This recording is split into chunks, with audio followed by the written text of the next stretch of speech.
Hey guys, and welcome back to the channel, and in this video we're getting the third part of this huge Unearthed Arcana for what is essentially Dungeons & Dragons 6th edition, more or less, and we've looked through the races, we've looked through the backgrounds, now let's look at the feats. So, parts of a feat. A level, each feat has a level. To take a feat, your level must be equal or exceed that feat's level.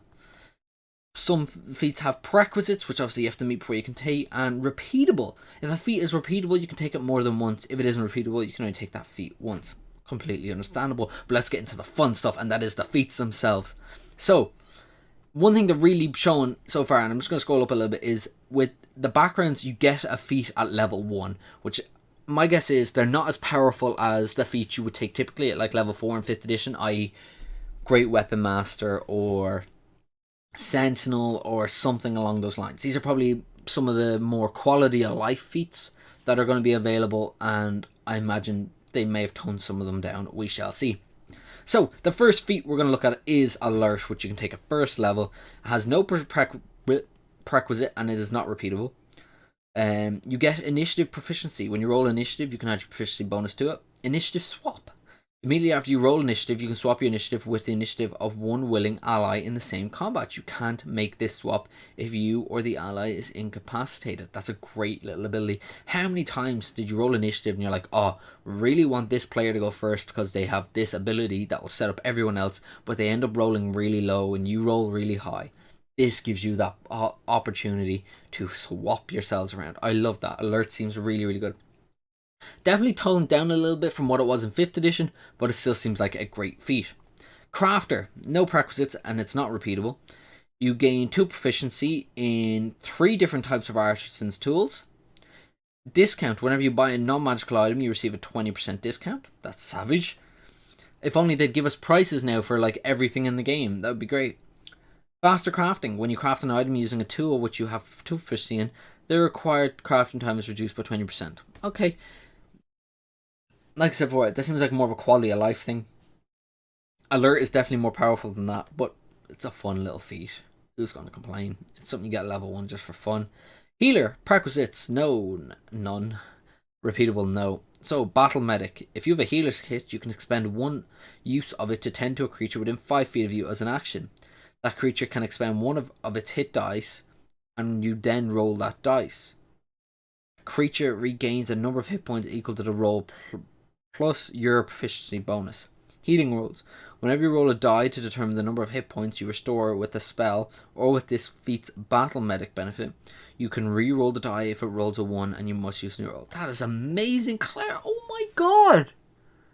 How many times as a cleric have you rolled your healing word, your cure wounds, anything, and you've gotten a 1 and you're just like, oh, 3 HP. You now get to re-roll that shit? Oh my god, that one's powerful. That one's really powerful. I like the healer. Okay, let's just keep going. Lucky. Now, this was a controversial one in 5th edition, so let's see what they've done here. No prerequisite, it's not repeatable. Lucky points. You have a number of lucky points equal to proficiency bonus. You can spend the points on the benefits below, and you regain expended luck points when you finish a long rest. Advantage. Immediately after you roll a d20 for a d20 test, you can spend 1 luck point to give yourself advantage on that roll. Okay. Disadvantage. When a creature rolls a d20 for an attack roll against you, you can spend 1 luck point to impose disadvantage on. Okay. It's limited to those 2. It used to be a little bit more broad in 5th edition, so it definitely seems like they've brought Lucky back a good bit. And I really like it. I do. It seems solid. Almost a weaker version of Silvery Barbs. Magic Initiate. Okay, so this one came up a good bit in the backgrounds, and we know there's about 3 different versions of it. You got Arcane, Divine, and Primal, as it mentions below. So let's see what the differences are. There's no prerequisite. It's repeatable, but you must choose a different spell list each time. So it seems you can probably take it 3 times. Arcane, Divine, and Primal. You learn 2 cantrips from your choice from the spell list. So whatever the spell lists are, and you choose 1 first level spell. You always have that spell prepared, and you can cast it once without a spell slot, and you regain ability to cast it this way when you finish a long rest. You can also cast a spell using any spell such as you choose Intelligence, Wisdom, or Charisma. Musician, first level feat, prerequisite, no repeatable parts. Instrument training, you gain proficiency in 3 musical instruments. Inspiring song, after finish a short rest or a long rest. They're keeping short rests in the game, okay. You can play a song on a musical instrument with which you have a tool proficiency and give inspiration to allies who hear the song. The number of allies you can affect in this way equals your proficiency bonus. Okay, that's kind of cool. Give people a little bit of an inspiration, kind of like a bard thing. Savage Attackers. This one I'm kind of curious about. No practice, it's not repeatable. You have trained to deal with particularly damaging strikes. When you take the attack action and hit a target with a weapon as part of that action, you can roll the weapon's damage dice twice and use either roll against target. You can only use this benefit once per turn. Whoo! Talk about guaranteed damage. Whoa! Or at least upping the odds of you getting better damage. That's a great feat. Oh my god, for fighters, that is unbelievable. Skilled. Practice it, no. Repeatable, yes. You exceptionally broad learning. Choose 3 skills in which you lack proficiency and you gain proficiency in those skills. Basic, really powerful, really good. Tavern Brawler. No practice it, not repeatable. Enhanced Unarmed Strike. When you hit an unarmed strike and deal damage, you can deal bludgeoning damage equal to 1d4 plus your strength modifier instead of the normal damage of an unarmed strike. Damage rerolls. Whenever you roll damage die for your unarmed strike, you can roll the die if it rolls a 1. You can reroll the die if it rolls a 1, you must use a new roll. Shove. When you hit a creature with an unarmed strike as part of an attack action on your turn, you can deal damage to the target and also push it 5 feet away. You can use this benefit only once per turn. And Furniture as a weapon. You can wield furniture as a weapon using the rules of the Great Club for small or medium furniture and the rules for the club for a tiny furniture. Okay, that seems alright. I feel like it details a better, it words it better than what it was in 5e, because I know 5e left a lot up into interpretation, but this seems fairly well thought out. Tough.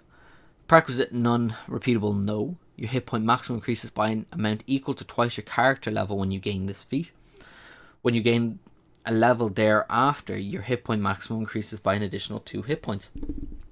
That's a great feat. Tough's even good in 5th edition, so that is great there. These feats all seem really interesting. Some definitely more powerful than others. No beating around the bush there, but it's really cool that you get to choose any of these for first level, because I feel like with 5th edition there was a bunch of feats that just never got picked because there were better ones to choose, or you're better off going with an ASI. So it's just it's really great to see that you get these feats at level 1. They're not inherently broken, but they do add a little bit of oomph or power to your character, and it's great to see. I'm really enjoying where they're going with this D&D 1 D&D stuff, so I can't wait for more. We'll move on to the rules glossary in the next video, guys. If you enjoyed this video, please do give it a like. Make sure you subscribe so you don't miss a video, and I'll see you all in the next one. Bye, guys.